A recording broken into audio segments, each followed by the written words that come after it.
3 months after first contact with the Liriani, the United Earth government held an emergency session. The Great Hall in Geneva was packed with representatives from every nation on Earth. Admiral Susan Kelly stood at the center podium, her gray hair pulled back tightly, her uniform crisp and decorated with medals from Earth's last war. "The situation is clear," she said, her voice carrying across the silent room. "The Liriani need our help, and based on Commander Warren's report, it is only a matter of time before the Krell find us too." Jack Warren sat in the front row beside Olivia Grant.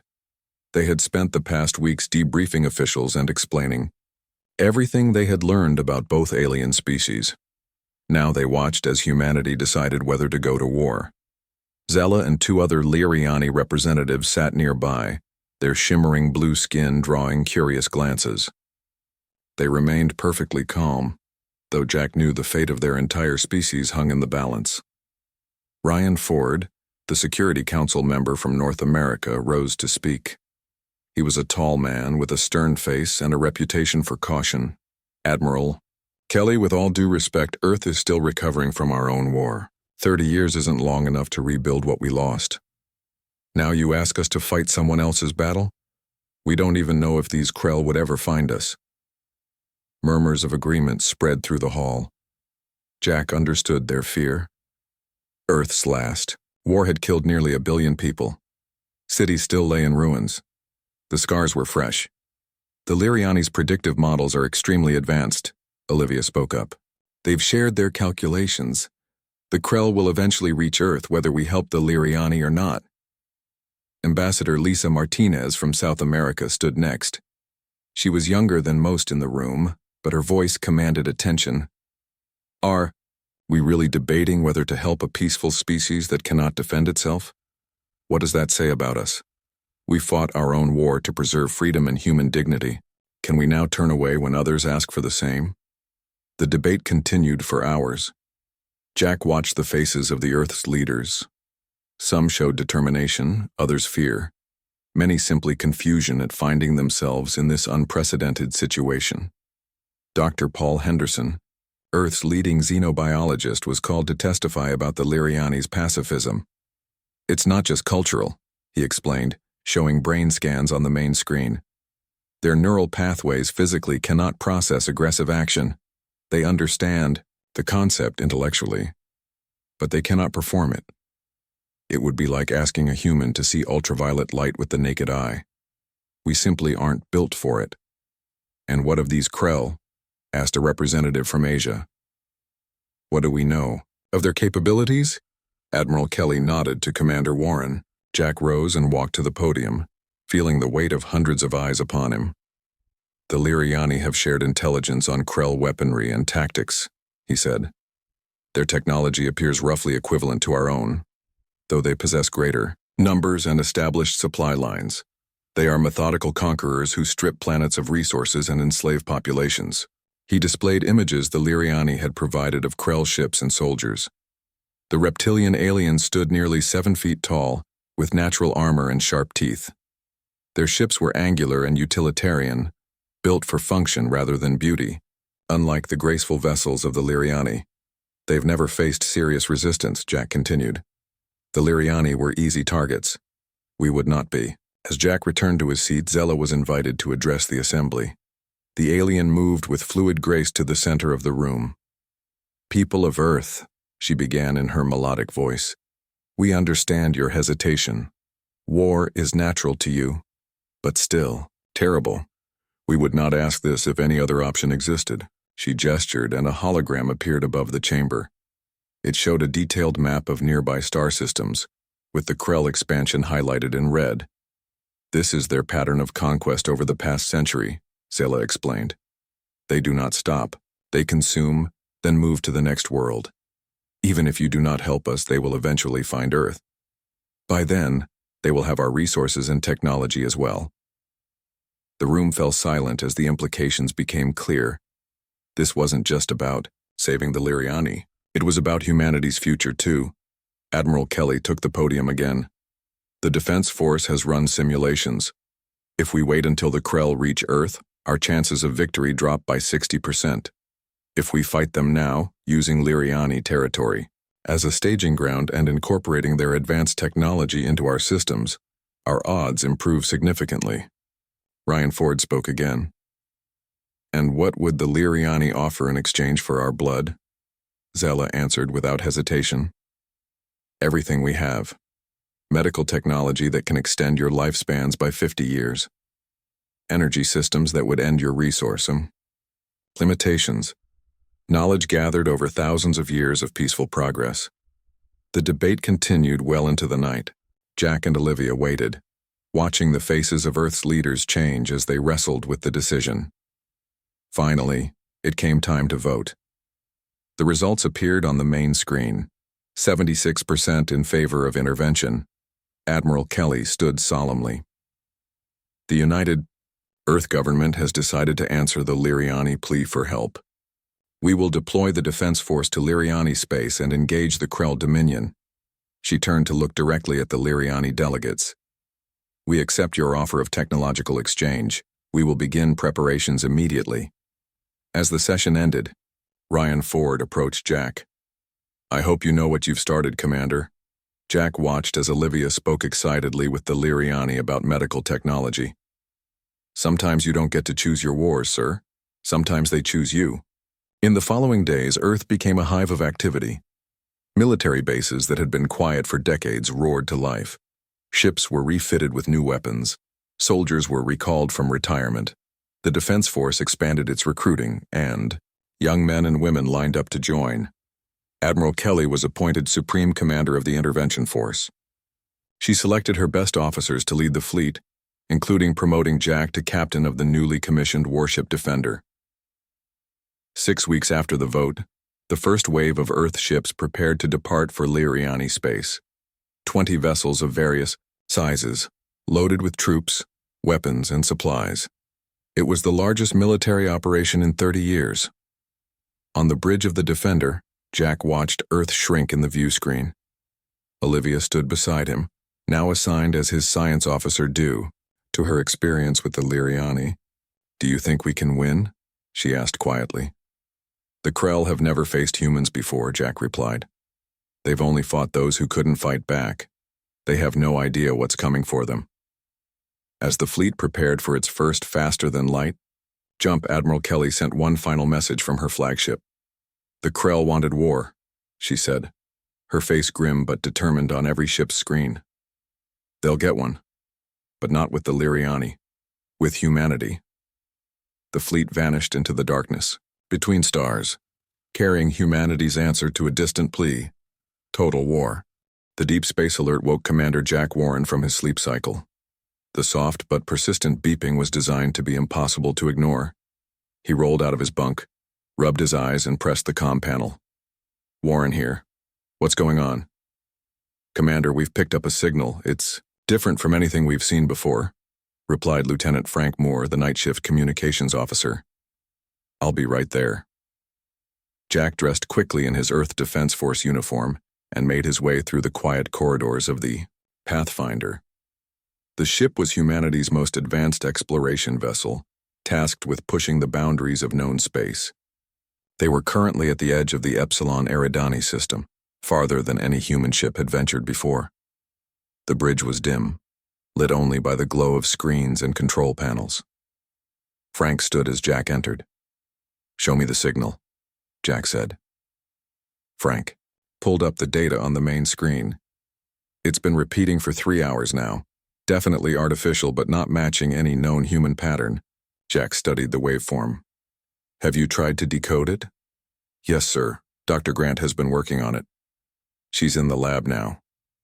Jack nodded. Get us closer to the source. I'll go see what Olivia has found.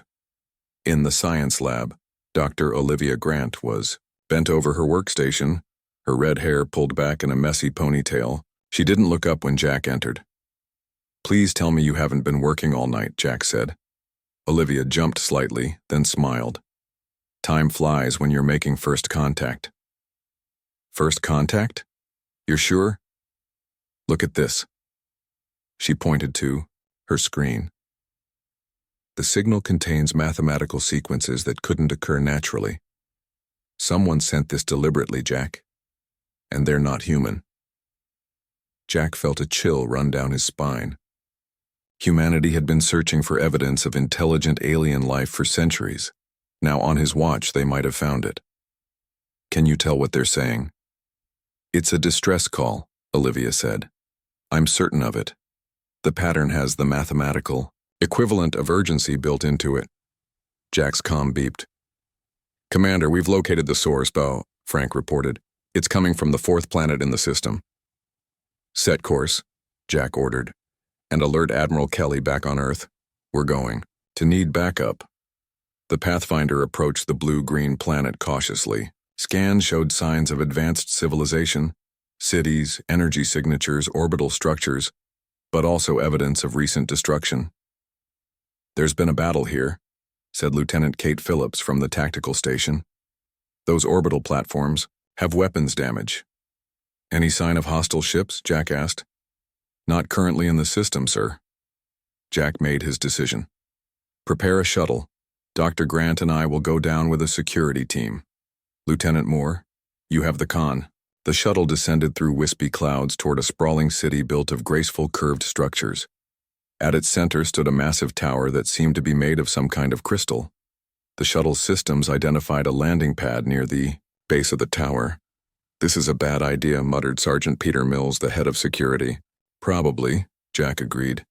But sometimes bad ideas make history. As they landed, Jack saw figures gathering to meet them. His heart raced. This was it, humanity's first face-to-face encounter with an alien species. The shuttle door opened. Jack stepped out first, followed closely by Olivia and the security team. The aliens were tall and slender with blue-tinted skin that seemed to shimmer slightly in the sunlight. They had 4 arms and large, expressive eyes. One stepped forward wearing an elaborate robe adorned with symbols. We come in peace, Jack said, using the traditional greeting that had been planned for such an encounter. To his surprise, the alien responded in perfect English. And we receive you in gratitude, humans. I am Zela, speaker for the Liriani Council. Jack and Olivia exchanged shocked glances. You speak our language? Olivia asked. We have been studying your broadcasts for many years, Zela explained. We learned much about you before sending our call for help. Jack stepped forward. I'm Commander Jack Warren of the Earth Defense Force. This is Dr. Olivia Grant, our Chief Science Officer. You sent a distress signal? Zela gestured toward the city. Please, come. There is much to explain. They were led into the crystal tower, which opened into a vast chamber where more Liriani waited. The walls displayed moving images of space battles and planetary devastation. 3 cycles ago, we were contacted by the Krell Dominion, Zela explained as they walked. They demanded resources, territory, and submission. We tried to negotiate to explain that we wished only to live in peace. The Krell didn't accept that, Jack guessed. No. They attacked our outer colonies first. Millions died. Zela's voice remained calm, but her eyes showed deep sorrow. We had no defense. You have no weapons? Peter asked, sounding skeptical. The Liriani are physically and psychologically incapable of violence, Olivia said suddenly, studying readings on her device. Their brain chemistry, it's fascinating. They literally cannot comprehend warfare as we know it. Zela nodded. Your scientist is correct. In our evolution, we developed cooperation rather than competition.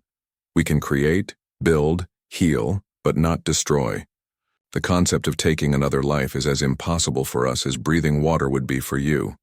They reached a large circular table where several elder Liriani sat waiting. This is the High Council. Zela introduced them. They have made a decision that was difficult for our people. The oldest Liriani, whose skin had faded to a pale blue, spoke in a gentle voice. We have watched your species for many years, humans. You are young compared to us, but you have something we lack, the ability to fight. Jack felt uncomfortable under the alien's gaze.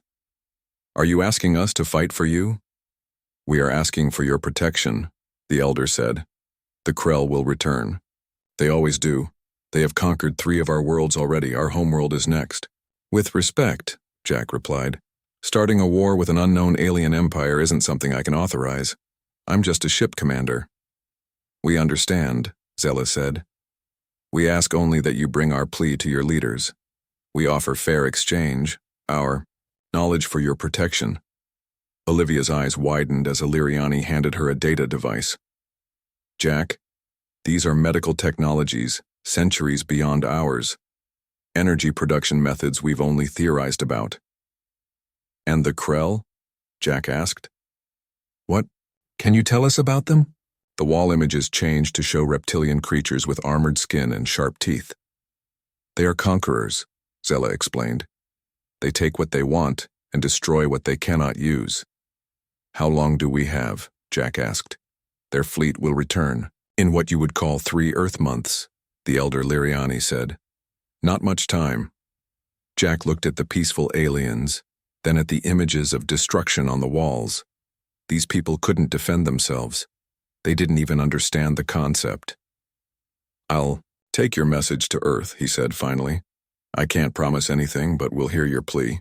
As they prepared to leave, Zella approached Jack privately. There is something else you should know, Commander. After studying your species, our predictive models suggest that once the Krell finish with us, they will find Earth next. Jack felt cold dread settle in his stomach. Are you certain? As certain as science allows. The Krell expand constantly. Your world is resource-rich and close enough to their projected path. Back on the shuttle, Olivia studied the Liriani data while Peter kept his hand near his weapon, still uncomfortable with the whole situation. Do you think Earth will help them? Olivia asked quietly. Jack stared out the window at the beautiful Liriani city below. I don't know. But if what Zella said is true, we might not have a choice. Fight now on their world, or later on ours.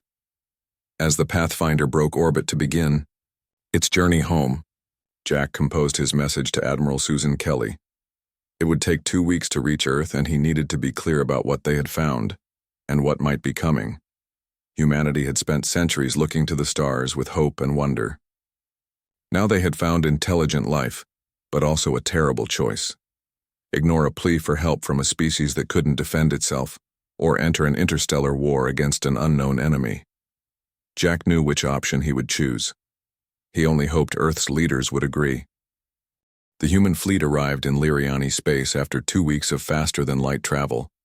Captain Jack Warren stood on the bridge of the Defender as they dropped out of FTL near the Liriani homeworld. The sight that greeted them was both beautiful and concerning. The blue-green planet sparkled like a jewel in space, surrounded by elegant Liriani orbital stations. But now, human warships also circled the planet. The massive flagship Defiance dominated the space above the northern hemisphere, almost 4 times the size of Jack's vessel. Captain, Admiral Kelly requests your presence on the Defiance, reported Lieutenant Frank Moore from Communications. Jack nodded. Prepare a shuttle. Dr. Grant, you're with me. An hour later, Jack and Olivia sat in the Defiance's main conference room with 20 other captains and commanders. Admiral Kelly entered, followed by a tall, serious-looking Marine officer. Welcome to the front lines, Kelly said without preamble. This is Colonel Nancy Reyes, commander of our ground forces. She'll be overseeing planetary defense. Colonel Reyes nodded curtly. Her dark hair was cut short and a scar ran along her jawline. My Marines are already setting up defense positions in the major Liriani cities. The locals are having difficulty adjusting to our presence. Olivia frowned. They've never seen weapons before. The concept of preparing for violence is alien to them. Which is exactly why we're here, Admiral Kelly reminded them. She activated the room's holographic display, showing a 3D map of the star system. Intelligence suggests the Krell will return within 2 weeks. They expect to find defenseless Liriani. Instead, they'll find us. Captain Eric Bishop of the destroyer Swift raised his hand. Admiral, have we considered a diplomatic approach? Perhaps the Krell would negotiate if they knew the Liriani now have protectors. Kelly shook her head. The Liriani tried diplomacy. The Krell see it as weakness. No, our best option is to show strength immediately. She zoomed the map to show the system's outer moon. We've detected Krell activity here. They've established a forward base to stage their invasion fleet. Rather than wait for them to attack, we're going to hit them first. A murmur went through the room. Preemptive strikes were aggressive but effective. Captain Bishop, your ship has our best stealth capabilities. You'll lead a strike team with the Phantom and Shadow. Get in close, assess their numbers, and hit them hard. The element of surprise is our best advantage. Bishop nodded, his expression grim but determined. Admiral Kelly continued assigning tasks. Jack and the Defender would coordinate with Liriani scientists to adapt their technology to human weapon systems. Another team under engineer Dr. Alan Peterson would work on upgrading ship shields using Liriani energy principles. Any questions? Kelly asked finally. Jack spoke up. What about the Liriani civilians? How do we protect them if fighting reaches the planet? Colonel Reyes is training volunteers for non-combat roles: evacuation, medical support, communications. The Liriani learn quickly, even if they don't understand the reasons behind what we're teaching them. After the meeting, Jack and Olivia made their way to the Liriani science complex on the planet's surface. The elegant crystal buildings now looked strange, surrounded by human defense barriers and weapon emplacements. Inside the main laboratory, Zella greeted them. Captain Warren, Dr. Grant, your people have been most efficient. I know this is difficult for your people, Jack said. Seeing weapons in your cities must be disturbing. Zella's large eyes blinked slowly. We understand intellectually what is happening, even if we cannot emotionally comprehend it. Your soldiers move with purpose, but their intent to harm others just blank in our minds, like trying to read symbols in a language that does not exist. Olivia gestured to the Liriani scientists waiting nearby. We need to integrate your energy technology with our weapon systems. It could significantly increase their effectiveness. Our scientists will help, Zella said, though they must rely on your direction for the final application. For the next 10 days, humans and Liriani worked together. The peaceful aliens provided theories and principles while the humans applied them to destructive purposes. It was an odd partnership, but effective. Jack watched as a human engineer demonstrated a newly modified hand weapon to a group of Liriani scientists. The aliens observed with academic interest as the weapon fired, but showed no reaction to its destructive capability. It's like they're colorblind to violence, Olivia remarked beside him. They see the action but miss the meaning entirely. Meanwhile, Intelligence Officer Matt Garcia identified the Krell forces gathering on the outer moon. They're assembling an invasion fleet, at least 30 ships, mostly transports, but with heavy cruiser escorts. Admiral Kelly called Captain Bishop to her office. It's time. Take your strike force and hit the Krell base. Full weapons release authorized. Bishop saluted. Yes, Admiral. We'll leave immediately. 3 human destroyers slipped away from the Liriani homeworld, their advanced stealth systems making them nearly invisible against the backdrop of space. They approached the moon silently, maintaining radio silence. What they found confirmed their worst fears. The Krell had established a major staging area, with more ships than expected. Their reptilian soldiers moved equipment and supplies, preparing for what they thought would be an easy conquest of the defenseless Liriani. On the bridge of the Swift, Captain Bishop watched the Krell activity through enhanced imaging. They have no idea we're here, he said quietly. No defensive posture at all. His weapons officer looked up. All systems ready, sir. Targets locked. Bishop took a deep breath. This would be humanity's first act of interstellar war. Fire when ready. The 3 human ships dropped their stealth shields simultaneously and unleashed a devastating barrage of missiles and energy weapons. The Krell base erupted in explosions as unprepared ships were torn apart. The surprise was complete. By the time the Krell realized they were under attack, half their fleet was already destroyed or disabled. When they finally organized a response, they encountered tactics they'd never faced before. Human warfare was unpredictable and ruthless compared to their methodical approach. The Krell ships moved in rigid formations, while the human vessels darted between them, striking from unexpected angles. Back on the Liriani homeworld, Admiral Kelly and the others watched the battle through long-range sensors. The human victory was decisive. All Krell ships destroyed with minimal damage to the human vessels. "Bring me a prisoner," Kelly ordered over the comm. "I want one of their officers, alive." Hours later, a Krell commander was brought before Admiral Kelly in the Defiance's secure holding area. The alien was tall, with greenish scaled skin and sharp teeth.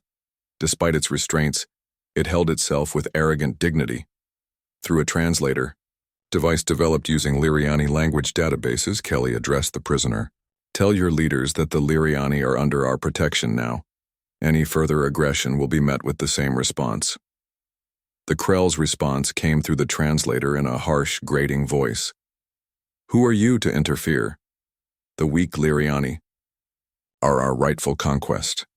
Kelly's eyes hardened. "We are humanity. The Liriani asked for help, and we answered. Tell your leaders that they aren't fighting the Liriani anymore. They're fighting us." As the prisoner was led away, Jack approached. "The Admiral. Will they back down?" Kelly shook her head. "No. This was just the beginning. The Krell won't give up easily. They'll come back in greater numbers, but now they know what they're facing." On the bridge of the returning Swift, Captain Bishop looked at the damage reports from the battle. Despite their victory, his ship had taken hits. Human blood had been spilled in defense of aliens they'd only recently met. Was it worth it? His first officer asked quietly. Bishop looked at the image of the peaceful Liriani homeworld on his screen. "Ask me when this is over. But I think so. Sometimes you have to fight for those who can't fight for themselves." The battle was won, but the war had just begun. 3 months passed since the first battle. The human victory had surprised the Krell, but their response was swift and terrible. Messages intercepted by human intelligence revealed that the Krell Dominion had taken the human intervention as a grave insult. Their high command, led by Warlord Drex, had declared a blood oath to crush both the Liriani and their human defenders. Jack sat in his quarters on the Defender, reviewing battle reports from the past week. The Krell had returned, with 3 times as many ships as before. Small skirmishes happened almost daily at the edges of the Liriani system. So far the humans had held them off, but everyone knew a major attack was coming. His door chimed. "Enter," he called. Olivia walked in, looking tired but excited. "Jack, the Liriani scientists just made a breakthrough. They've adapted their energy technology to our shield systems. If it works, our ships could absorb twice as much damage." Jack smiled for the first time in days. "That's the best news I've heard all week. When can we implement it?" "Dr. Peterson is already installing the prototype on the new ships. The Retribution will be the first to use it." The Retribution was humanity's newest warship, built in the orbital shipyards around Mars and rushed to the front lines. Its captain, Diana Miller, had a reputation as one of Earth's most brilliant tactical minds. Jack's comm unit beeped. "Captain Warren, report to Defiance immediately. Admiral Kelly's orders." When Jack arrived at the flagship, he found the command center buzzing with activity. Admiral Kelly stood before a large tactical display, her face grim. Captains Bishop and Miller were already there, along with Colonel Reyes and Intelligence Officer Matt Garcia.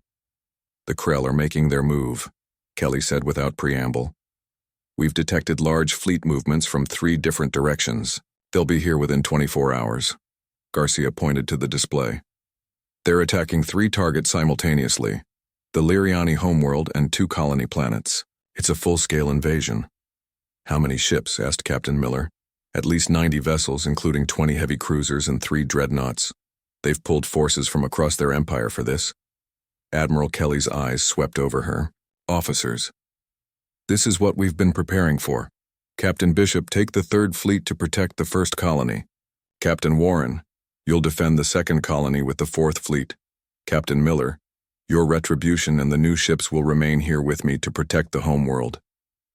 Everyone nodded, understanding the gravity of the situation.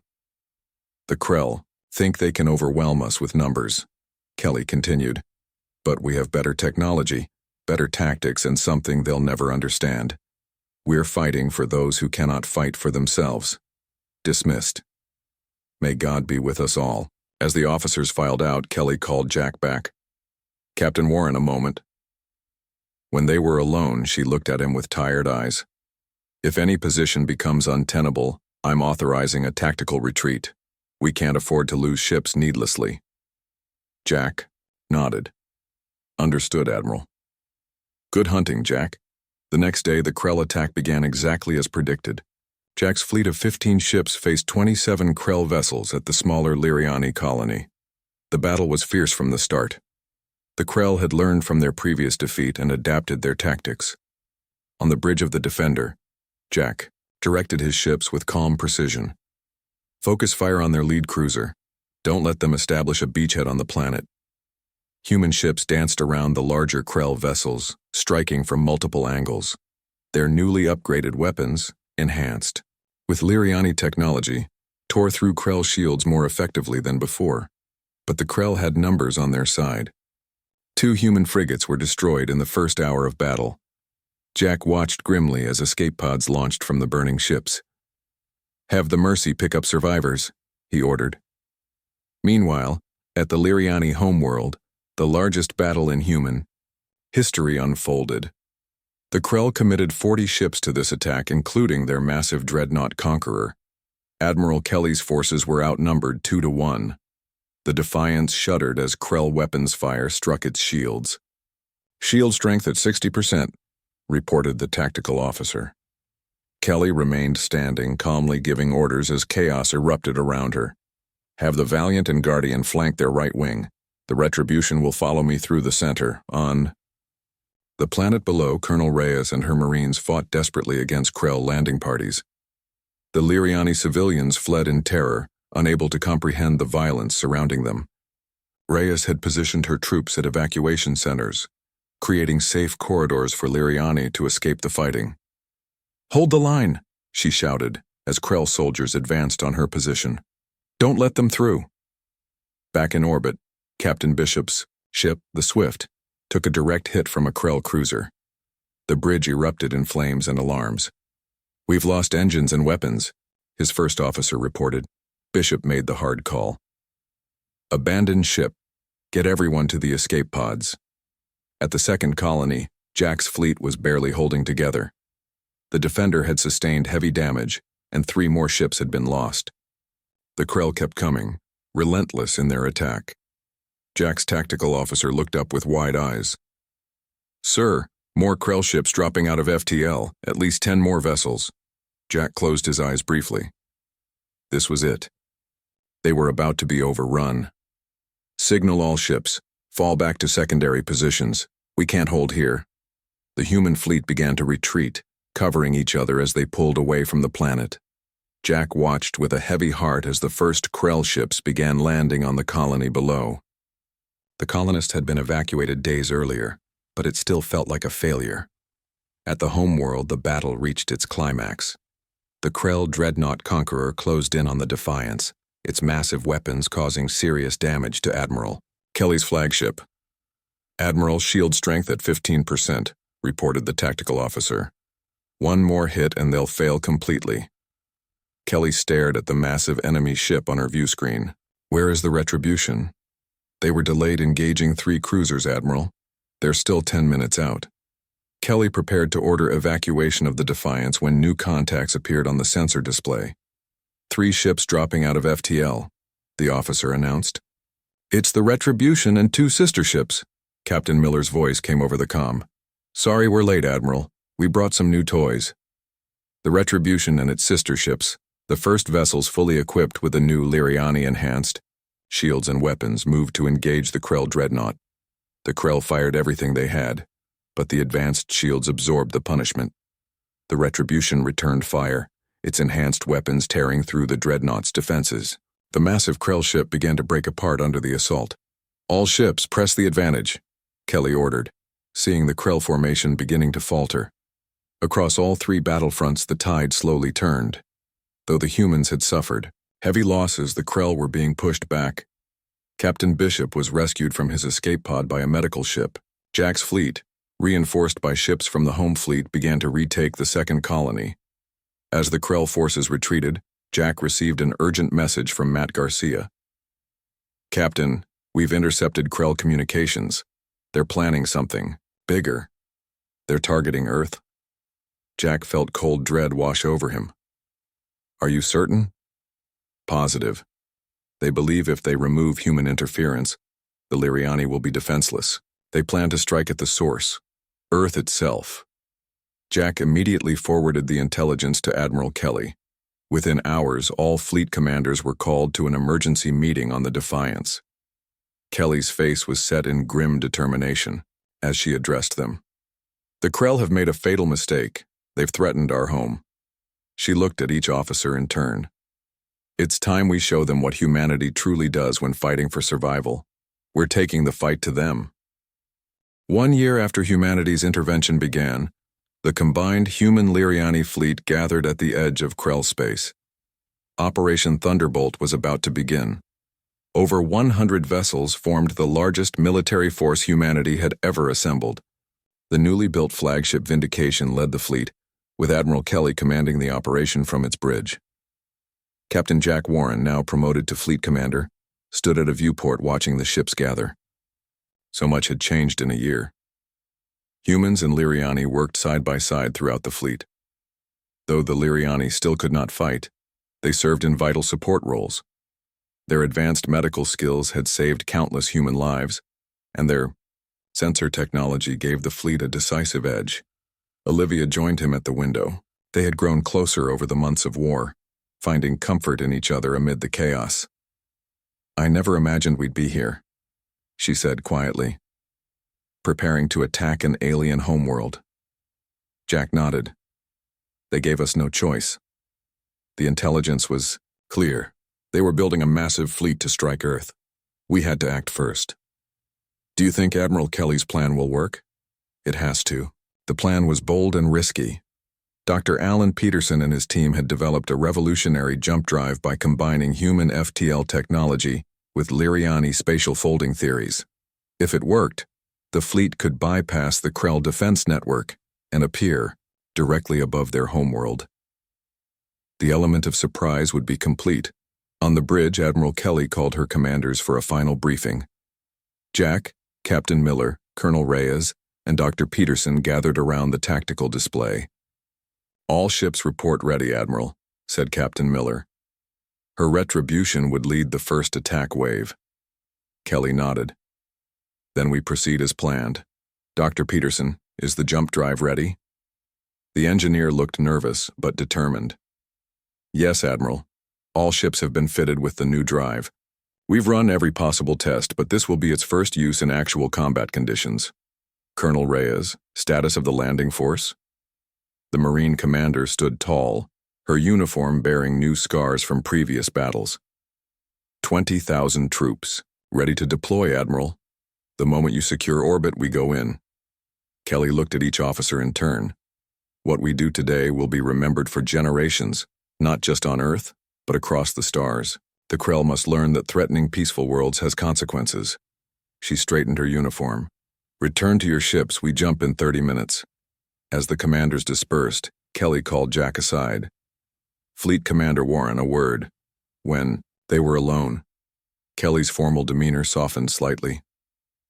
Jack, if something happens to me, you're in command. Make sure this ends today, one way or another. Jack saluted. Yes, Admiral, but you'll be there to see it through. Back on his command ship, Jack prepared his crew for the jump. The tension on the bridge was palpable. Every person understood what was at stake. Jump drive charged, reported the engineering officer. All systems green. Jack opened a channel to his ships. This is Fleet Commander Warren. Stand by for jump. On Admiral's mark. Admiral Kelly's voice came through clearly on all ships. All vessels initiate jump sequence now. A strange sensation washed over Jack as the jump drive activated. The stars outside stretched and blurred. For a brief moment, reality itself seemed to bend. Then, with a flash, the fleet emerged from jump space. Before them lay the Krell homeworld, a dusty brown planet orbited by massive defense stations. For a moment, nothing happened.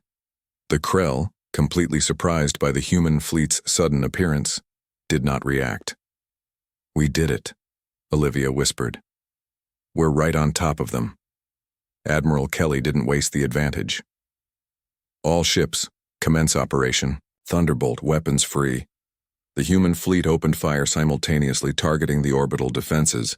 The Krell stations, caught unprepared, began exploding one after another. Only after several minutes did Krell ships begin to rise from the planet's surface and orbital docks, scrambling to respond to the unexpected attack. "They're launching everything they have," reported the sensor officer. "At least 200 ships." Jack watched the Krell fleet form up. Under normal circumstances, they would be a formidable opponent, but the humans had achieved complete tactical surprise, and the new Liriani-enhanced weapons were devastating. From the Vindication, Admiral Kelly opened a communication channel to the planet below. "Attention, Krell High Command. This is Admiral Susan Kelly of the United Earth Defense Force. We offer you one chance to surrender. Cease all hostilities, withdraw from Liriani territory, agree to pay reparations, and sign a permanent non-aggression pact." The response came from Warlord Drex himself, his reptilian face filling the view screen. "Humans, you dare attack the Krell homeworld? We will crush you and then finish what we started with the Liriani. The Krell Dominion does not surrender." Kelly's expression hardened. So be it. The battle was furious but brief. The human fleet, with its superior technology and tactics, systematically destroyed the Krell defense forces. Captain Miller's retribution led a strike force against the Krell flagship, while Jack's ships provided cover for Colonel Reyes's landing craft. Reyes and her Marines established beachheads on the planet's surface, targeting military installations and government buildings. The Krell fought fiercely but were unprepared for the speed and ferocity of the human assault. 3 hours into the battle, with their orbital defenses in ruins and human troops advancing on their capital city, the Krell High Command faced a reality. They had never imagined defeat. A transmission came from the planet, not from Warlord Drex but from Commander Thrak, his second-in-command. "Human Admiral Warlord Drex has been removed from command. The Krell Dominion requests terms for cessation of hostilities." On the bridge of the Vindication, a cheer went up from the crew. Admiral Kelly silenced them with a raised hand. "Send these terms: immediate withdrawal from all Liriani territories, reparations for damage caused, return of all prisoners, and a binding non-aggression treaty with both humanity and the Liriani." "And if we refuse?" asked the Krell commander. Kelly's voice was cold. "Then we finish what we started. You threatened our homeworld. Consider your current situation a mercy." After a brief pause, Commander Thrak agreed to the terms. The fighting began to cease across the planet. In the weeks that followed, peace negotiations began. The Krell, their military power broken and their empire in disarray, had no choice but to accept humanity's terms. Liriani representatives, though unable to comprehend the violence that had occurred, played a crucial role in drafting the final peace treaty. 5 years later, on the anniversary of first contact between humans and Liriani, now celebrated as Alliance Day, a grand ceremony was held on the Liriani homeworld. Representatives from 12 species gathered in the rebuilt Crystal Tower, including several formerly subjugated by the Krell who had since gained independence. Ambassador Lisa Martinez addressed the assembly. "When the Liriani called for help, humanity answered with everything we had. Not because we sought war or conquest, but because we recognized that peace sometimes must be defended with force. We fight so others don't have to. We bear that burden willingly, for our friends among the stars." General Jack Warren, now married to Dr. Olivia Warren, watched ceremonial ships from all member species fly in formation overhead. Beside them stood Zela, now the Liriani High Speaker, and several other alien dignitaries. "We answered their plea with total war," Jack said quietly to Olivia, "and created lasting peace." Olivia squeezed his hand. "That's humanity's greatest strength. Not our capacity for violence, but our choice of when to use it and when to stop." Above them, Earth ships flew alongside Liriani vessels and even a few Krell diplomatic craft. The stars were open to humanity now, and though they had entered the galactic community through war, their true legacy would be the peace that followed.